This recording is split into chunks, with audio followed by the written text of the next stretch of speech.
Allez, on plonge directement dans le vif du sujet. Aujourd'hui, on décortique une thématique absolument fascinante. Comment la chimie, bien loin des simples laboratoires en blouse blanche, est en fait notre meilleur atout sur le terrain. C'est un véritable guide pratique que l'on va explorer ensemble avec un double objectif très clair: détecter les risques chimiques souvent invisibles et analyser méthodiquement les scènes industrielles les plus complexes. C'est littéralement là que la science pure rencontre le travail de détective. Au programme de ce guide, on va d'abord poser les enjeux de la sécurité, puis voir comment détecter ces fameux risques chimiques, décrypter les fiches de données de sécurité, et enfin, on passera à l'action avec l'analyse d'une scène industrielle, avant de conclure sur la chimie légale. On attaque tout de suite avec notre première partie, les enjeux de la sécurité, entre dangers visibles et invisibles. C'est quand même dingue de se dire que le contraste est aussi énorme entre ce qu'on voit et ce qu'on ne voit pas. D'un côté, on a les risques évidents, explosifs, les gros incendies ou les accidents industriels spectaculaires qui font la une des journaux, et de l'autre, une menace beaucoup plus insidieuse, presque silencieuse. C'est assez ironique, non ? Les plus grandes menaces pour un écosystème entier sont souvent celles qu'on ne peut même pas percevoir à l'œil nu. On parle ici de toxicité à de toutes petites doses, d'un impact environnemental qui fait son chemin doucement sur des années. Maîtriser ces deux extrêmes, c'est vraiment la base de toute investigation sérieuse. Et pour gérer ces impacts fantômes, on ne peut pas se permettre d'improviser. C'est là qu'interviennent des cadres internationaux ultra stricts comme la fameuse norme ISO 14001. C'est en fait le socle absolu. Ça garantit qu'on a le bon protocole en place pour mesurer, analyser et réduire systématiquement cette empreinte écologique. On est vraiment dans de la prévention pure et dure. Ce qui nous amène à notre deuxième chapitre, détecter les risques chimiques grâce à une approche proactive. C'est une question tout à fait légitime qu'on se pose souvent sur le terrain. Comment est-ce qu'on arrive à prédire la dangerosité d'un produit, surtout quand on manipule des doses microscopiques ? Le défi est colossal. Parce qu'on le sait, un produit n'a pas du tout besoin d'être présent en quantité industrielle pour causer des dégâts foudroyants et irréversibles. La clé, c'est d'avoir une méthode en béton armé.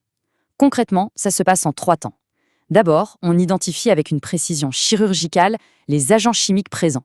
Ensuite, on applique des méthodologies hyper rigoureuses, comme la méthode HCCP, pour verrouiller les points critiques. Et enfin, on évalue systématiquement l'impact sur la santé et l'environnement.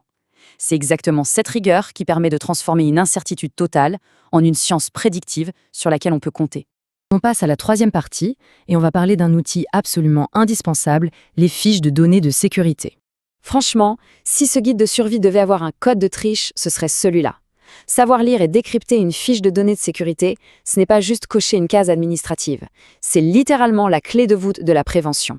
Ces documents nous disent exactement ce qu'il faut retenir: les propriétés du produit, les dangers potentiels et surtout les mesures d'urgence immédiates. Si on sait lire entre les lignes rapidement, on peut sécuriser un périmètre entier en l'espace de quelques minutes. Chapitre 4 maintenant, et on rentre dans le vif de l'action. Analyser une scène industrielle, un véritable jeu de piste. Les sources sur lesquelles on s'appuie mentionnent 2 enquêteurs fictifs, Max et Léa, qui nous montrent très concrètement comment opérer. Sur le terrain, face à un incendie ou un accident industriel, il faut vraiment voir la chose comme un jeu de piste géant. La scène, ce n'est pas juste un tas de gravats fumants. C'est un puzzle énorme où la moindre trace de suie ou le plus petit fragment de métal fondu devient un indice majeur. Ça demande un sens de l'observation et des talents d'enquêteurs absolument redoutables.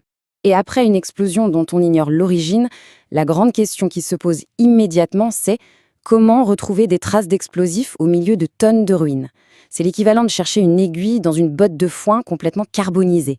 Mais la bonne nouvelle, c'est que la chimie offre des réponses d'une précision inouïe. C'est là qu'on voit l'importance du protocole, du plus grand au plus petit, du macro au micro. Étape 1, on sécurise le périmètre, toujours. Étape 2, on identifie les dangers qui sautent aux yeux.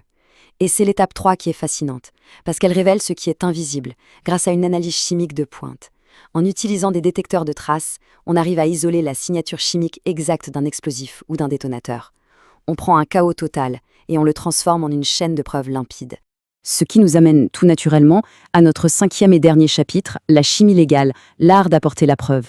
La chimie légale, c'est vraiment la première ligne de défense pour protéger les personnes et les biens. Ce qui est fou, c'est l'étendue des domaines d'application. Les experts passent du démantèlement de cartels tentaculaires en matière de lutte antidrogue à la détection d'agents toxiques pour prévenir le terrorisme, jusqu'à la traque hyper minutieuse des réseaux de faussaires dans la lutte antifraude. On touche là à l'épreuve ultime pour un enquêteur. Comment est-ce qu'on prouve la culpabilité d'un suspect sur une scène de crime complexe, ou à l'inverse, comment on certifie l'authenticité d'une toile de maître qui vaut des millions? Ça paraît être 2 mondes complètement opposés, non? Et pourtant, la résolution de ces deux mystères repose exactement sur le même pilier, la preuve scientifique irréfutable. Le parallèle est vraiment saisissant. D'un côté, on fait tomber un réseau de stupéfiants en analysant les impuretés et les profils chimiques d'une saisie. De l'autre, on passe des pigments de peinture au microscope moléculaire pour vérifier que les matériaux correspondent bien à l'époque du peintre. Qu'on soit en train de combattre le grand banditisme ou de protéger le marché de l'art, au final, c'est toujours l'analyse chimique qui a le dernier mot et qui établit la vérité dans le monde réel. Et la chimie évolue à une vitesse hallucinante. Les instruments sont de plus en plus précis. Ce qui amène une réflexion passionnante pour terminer cette analyse. Quels sont les risques encore invisibles aujourd'hui, ou les vérités qui sont littéralement enfouies tout autour de nous et qui n'attendent qu'une chose, la bonne analyse scientifique, le bon jeu de pistes chimiques pour éclater au grand jour. C'est sur cette question fascinante qu'on referme ce guide pratique aujourd'hui.